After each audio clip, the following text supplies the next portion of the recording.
Welcome back everyone to another tutorial where I'm going to show you how you can download and install the Naraka Bladepoint game on your PC. So let's get started right away.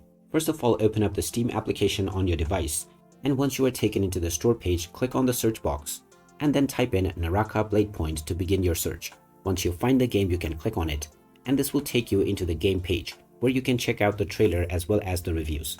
Scroll down and click on the Add to Library button in order to add this game to your library, as this is a free game.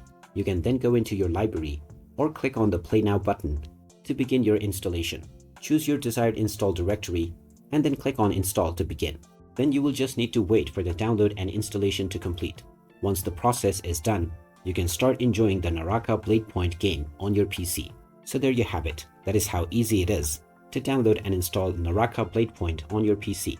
If you find this video helpful, don't forget to hit that like button and subscribe to our channel for more useful tips and tutorials. Thanks for watching, and I will see you again in the next one.